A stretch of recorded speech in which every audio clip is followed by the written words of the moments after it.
Hello दोस्तों, स्वागत है आपका हमारे यूट्यूब चैनल याहू बाबा पे। ये हमारा एडवांस जावास्क्रिप्ट से रिलेटेड 8 ट्यूटोरियल है और इस वीडियो कोर्स में हम डिस्ट्रक्चरिंग एरे के बारे में सीखने वाले हैं। देखिए, जो ये जावास्क्रिप्ट का नया फीचर है डिस्ट्रक्चरिंग एरे, ये जावास्क्रिप्ट के ES6 वर्जन के अंदर आया है। मैंने जावास्क्रिप्ट के बिगनर कोर्स के अंदर मैंने आपको एरेस के बारे में बताया था कि हम उसको कैसे क्रिएट करते हैं, उसको हम कैसे रीड करते हैं। तो ES6 वर्जन से पहले तो जब भी हम कई बार एरे बनाते थे तो हमारे को वहां पर कई बार ऐसी जरूरत पड़ती थी कि हमें एरेस की वैल्यू को अलग अलग वेरिएबल को असाइन करना है, जो कि काफी ज्यादा लेंथी काम हो जाता था। मैं आपको दिखाता हूँ कि हम पहले कैसे काम करते थे। मान लीजिए ये मेरा एक एरे है यूजर नाम से, जिसके अंदर दो वैल्यूज हैं, एक है स्ट्रिंग वैल्यू याहू बाबा और एक है न्यूमेरिक वैल्यू जिसके अंदर लिखा है 25। अब मान लीजिए इन दोनों वैल्यूज को मैं अलग अलग वेरिएबल को असाइन करना चाहता हूँ, तो हम कुछ इस तरीके से करते थे पहले। मान लीजिए मैंने एक वेरिएबल लिया नेम और इसको मैंने वैल्यू असाइन कर दी यूजर के जो 0 इंडेक्स पे वैल्यू आ रही है, मतलब कि याहू बाबा, उसको मैंने नेम नाम के वेरिएबल को असाइन कर दिया। और इसी तरह मैंने एक दूसरा वेरिएबल लिया एज नाम से, उसके अंदर मैंने यूजर के दूसरे इंडेक्स की वैल्यू को दे दिया, मतलब कि 1 वैल्यू को। तो यहाँ पर एज की वैल्यू सेट हो जाएगी 25। और मान लीजिए अगर हमारा जो वेरिएबल है उसके अंदर बहुत सारी मल्टीपल वैल्यूज हैं, 10 है, 20 है, 30 है, तो इस तरह हमें मल्टीपल लाइंस का कोड लिखना पड़ता था। तो उसको ES6 वर्जन के अंदर काफी छोटा कर दिया गया। इसी को हम कहते हैं डिस्ट्रक्चरिंग एरे। वो कैसे छोटा किया गया मैं भी आपको दिखाता हूँ। अब हमें यही दो लाइंस जो हम यहाँ पर लिख रहे थे इनको लिखने की जरूरत नहीं है, अब हम सीधा से ऐसे लिख सकते हैं। इसमें हमें क्या करना पड़ेगा, हमें एक सबसे पहले क्या करना है, एक एम्प्टी एक एरे बनाना है। उसके अंदर यहाँ पर वेरिएबल्स के नेम सेट कर देने हैं। जैसे मैंने यहाँ पर दो वेरिएबल्स लिए, नेम और एज, क्योंकि यहाँ पर मेरे पास जो एरे है उसके अंदर दो ही वैल्यूज हैं और उनके लिए मैंने नेम और एज ले लिया यहाँ पर। और यहाँ पर इसको असाइन कर दी वैल्यू यूजर नाम के एरे की। तो यूजर के अंदर जैसे आप देख रहे हैं कि यहाँ पर दो वैल्यूज हैं, जो फर्स्ट वैल्यू है वो असाइन हो जाएगी ऑटोमेटिकली नेम को, और जो दूसरी वैल्यू है 25 वो असाइन हो जाएगी ऑटोमेटिकली एज नाम के वेरिएबल को। और इसी प्रोसेस को हम कहते हैं डिस्ट्रक्चरिंग एरे। तो आइए मैं आपको अब प्रैक्टिकल में कुछ और एग्जांपल्स दिखाने वाला हूं कि इसको हम और किस तरीके से यूज कर सकते हैं। यहाँ देखिए मैंने अपना वेब एडिटर ओपन कर लिया और इसके अंदर मैंने एक फाइल बना ली जिसका नाम मैंने रखा है डिस्ट्रक्चरिंग-array.html। अब यहाँ पर मैं क्या कर रहा हूँ, स्क्रिप्ट टैग लिया मैंने और उसके अंदर एक यूजर नाम से एक मैंने एरे क्रिएट किया है जिसके अंदर तीन वैल्यूज आ रही हैं।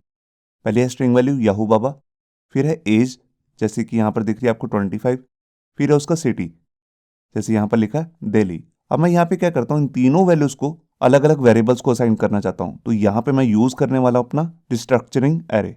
तो यहाँ पर देखिए उसके लिए मैं यहाँ पे क्या करता हूँ, सबसे पहले मैं लेट ले लेता हूँ और यहाँ पर मैं एरे बना लेता हूँ और एरे के अंदर मैं अलग अलग वेरिएबल्स ले लूंगा इन तीनों वैल्यूज को असाइन करने के लिए। तो सबसे जो पहली वैल्यू है उसके लिए मैं यहाँ पर वेरिएबल ले रहा हूँ नेम, और उसके बाद जो दूसरी वैल्यू है 25 उसके लिए मैं यहाँ पे ले रहा हूँ एज, और इसी तरह थर्ड वैल्यू के लिए मैं यहाँ पे ले रहा हूँ सिटी। ये देखिए अब इन तीनों वेरिएबल्स को मैं वैल्यू कौन सी असाइन करने वाला हूँ, जो कि हमारा एरे है पूरा यूजर।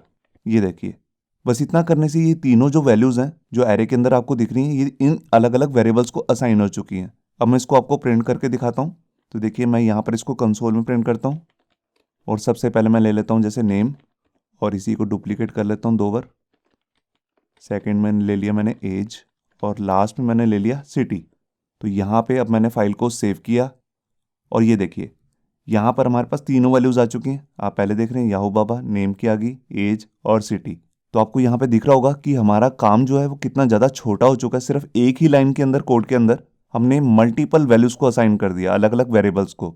अब मान लीजिए मैं यहाँ पर क्या करता हूँ, जैसे सिटी की जो वैल्यू है, मतलब कि लास्ट में जो वैल्यू आ रही है, इसको अगर मैं रिमूव कर देता हूँ तो उस केस में यहाँ पे क्या होगा, यहाँ पर जो हमारे पास सिटी है उसके लिए यहाँ पर अनडिफाइंड आ जाएगा। मैं फाइल को सेव करके दिखाता हूँ। ये देखिए यहाँ पर लास्ट जो वैल्यू आ गई वो है अनडिफाइंड।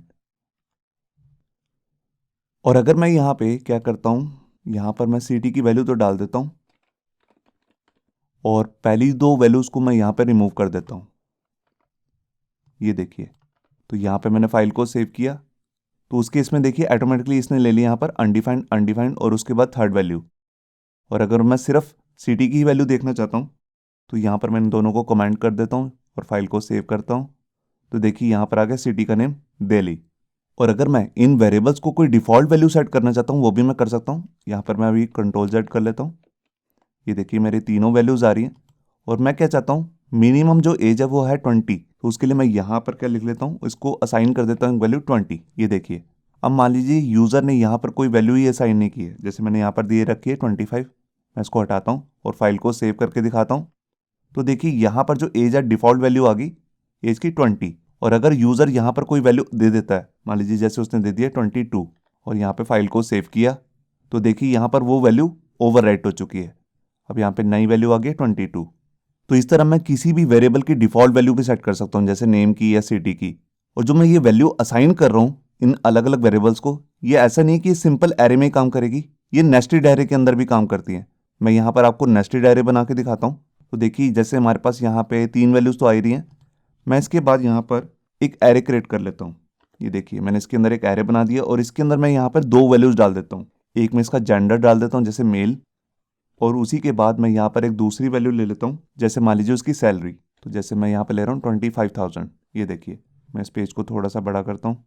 और यहाँ पर जो ये मैंने नेस्टेड एरे बनाया है, इसके लिए भी मैं यहाँ पर अलग से एक वेरिएबल ले सकता हूँ। तो उसके लिए देखिए मेरे को कैसे लेना है।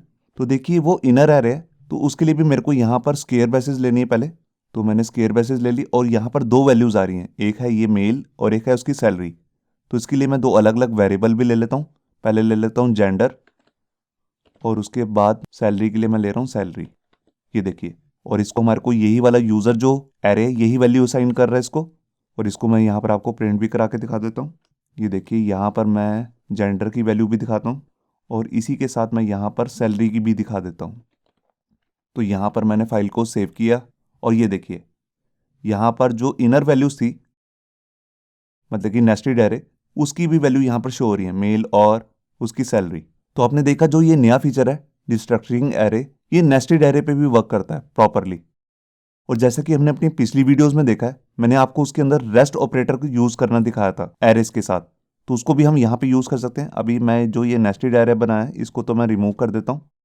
मान लीजिए हमारे पास यही 3 वैल्यूज़ हैं, नेम, एज और सिटी। अब मैं यहाँ पर क्या करता हूँ, देखिए नेम के लिए तो मैंने यहाँ पर एक वेरिएबल ले लिया नेम, और जितनी भी रिमेनिंग वैल्यूज़ हैं उसके लिए मैं यहाँ पर ले लेता हूँ अपना रेस्ट ऑपरेटर।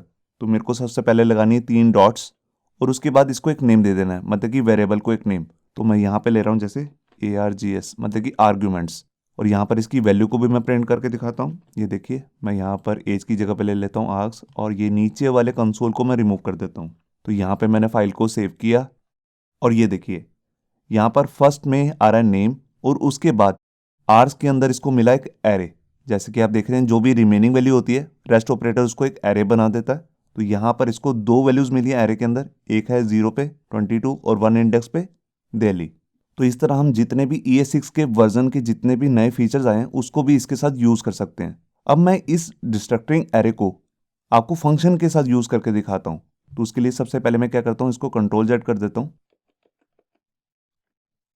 और यहाँ पर मैं क्या करता हूँ, अब मैं यहाँ पर कोई वेरिएबल नहीं लेने वाला, यहाँ पर मैं एक फंक्शन बनाता हूँ यूज़र नेम से। तो देखिए मैं यहाँ पर सबसे पहले एक फंक्शन क्रिएट कर लेता हूँ और इसका नाम वही रख देता हूँ यूज़र। और इस यूज़र नाम के फंक्शन को यूज़र जो है जब भी कॉल करेगा तो उसको यहाँ पर एक एरे सबमिट करना है। तो एरे के लिए मैं यहाँ पर ले लेता हूँ 3 आर्ग्यूमेंट्स एक एरे की फॉर्म में, ये देखिए। और यहाँ पर मैं इस फंक्शन को बना लेता हूँ और इसके बाद मैं इसको तो रिमूव कर देता हूँ। अब जब भी यूज़र इसे कॉल करेगा तो होगा क्या, यहाँ पर हमारे को ये तीनों चीज़ें मिल जाएंगी, नेम, एज और सिटी। तो मैं इसको यहाँ से कट कर लेता हूँ और यहाँ पर आकर इसे पेस्ट कर देता हूँ, ये देखिए। और यहाँ पर अब मैं इस फंक्शन को कॉल करके दिखाता हूँ आपको। तो जब भी मैं इसे कॉल करूँगा तो यूज़र को क्या करना है, यहाँ पर जब भी इसे कॉल करेगा तो उसको यहाँ पर एक एरे की वैल्यू भेजनी है जिसमें उसको 3 वैल्यूज़ भेजनी है, सबसे पहले नेम के लिए, फिर एज के लिए और सिटी के लिए। और ऊपर वाले वेरिएबल को भी मैं रिमूव कर देता हूँ, ये देखिए कुछ इस तरीके से। तो यहाँ पर मैंने क्या किया, मैं यहाँ पर जब फंक्शन को कॉल कर रहा हूँ तो यहाँ से एक एरे भेज रहा हूँ और यही तीनों वैल्यूज़ अलग अलग वेरिएबल्स को असाइन हो जाएंगी, जैसे कि आप यहाँ पे देख रहे हैं। और इनको मैं अलग अलग से प्रिंट करके भी देख सकता हूँ। तो यहाँ पे मैंने फाइल को सेव किया और ये देखिए यहाँ पर फर्स्ट आ गया नेम, एज और सिटी। तो आप देख रहे हैं हम इस तरीके से भी फंक्शन के अंदर इसे यूज़ कर सकते हैं। अब मैं फंक्शन का एक एग्जाम्पल आपको और दिखाता हूँ। उसके अंदर मैं यहाँ पे क्या करने वाला हूँ, यूज़र यहाँ से एक वैल्यू रिटर्न करेगा और वो वैल्यू क्या होगी, वो होगी एक एरे। और उस एरे की वैल्यू को मैं अलग अलग वेरिएबल्स को असाइन करने वाला हूँ जो भी ये फंक्शन रिटर्न करने वाला है। तो देखिए मैं यहाँ पे क्या करता हूँ, यहाँ पर जो मैं यहाँ पर ये वैल्यू पास कर रहा था इसको मैं यहाँ से रिटर्न करूँगा। तो देखिए मैं यहाँ पर लिख देता हूँ रिटर्न और यहाँ पर एक एरे पास कर देता हूँ, ये देखिए। मतलब कि ये एक एरे रिटर्न कर रहा है जब भी मैं इस फंक्शन को कॉल करूँगा। और ऊपर से ये रिमूव कर देता हूँ क्योंकि अब यहाँ पर आर्गुमेंट में कोई भी वैल्यू पास नहीं करनी। और यहाँ पर मैं क्या करता हूँ, जो भी यहाँ पर वैल्यू रिटर्न होके आई है वो आएगी यहाँ पर यूज़र नाम के फंक्शन पे जहाँ पे मैंने इसे कॉल किया है। इस फंक्शन को मैं असाइन कर देता हूँ अलग अलग वेरिएबल्स को। तो यहाँ पर मैं दोबारा से वैसे ही ले लेता हूँ, एक एरे बना लेता हूँ और फर्स्ट में मैं लिख लेता हूँ जैसे नेम, फिर एज और फिर सिटी। ये देखिए, तो पहले फंक्शन कॉल होगा और ये फंक्शन क्या करेगा, ये रिटर्न करेगा इस वाले एरे को। ये एरे की वैल्यू अलग अलग वेरिएबल्स को असाइन हो जाएंगी, नेम, एज और सिटी को। अब मैं इनको यहाँ पर प्रिंट करके देख सकता हूँ। तो देखिए, जैसे मैं यहाँ पर सिटी को प्रिंट करके दिखाता हूँ और यहाँ पे मैंने लिख दिया सिटी। तो यहाँ पे मैंने फाइल को सेव किया और ये देखिए यहाँ पर दिल्ली प्रिंट हो चुका है। तो इस तरह हम एज और नेम को भी देख सकते हैं। तो इस वीडियो में मैंने आपको अलग अलग कई तरीके के एग्जाम्पल दिखाए हैं कि हम कैसे डिस्ट्रक्टरिंग एरे को यूज़ कर सकते हैं। और यही फीचर्स हमारे React.js वगैरह में भी यूज़ होते हैं काफ़ी ज़्यादा। और बिल्कुल इसी टॉपिक से मिलता जुलता एक टॉपिक और है जिसका नाम है डिस्ट्रक्टरिंग ऑब्जेक्ट्स, जो कि हम नेक्स्ट वीडियो में करने वाले हैं। तो उस वीडियो को भी देखना मत भूलिए। होप सो आपको ये हमारा वीडियो ट्यूटोरियल अच्छा लगा होगा। अगर अच्छा लगा है तो वीडियो को प्लीज़ लाइक करना मत भूलिए। अगर आप ऐसे ही रेगुलर अपडेट चाहते हैं तो हमारे चैनल याहू बाबा को सब्सक्राइब करना मत भूलिए। Thank you.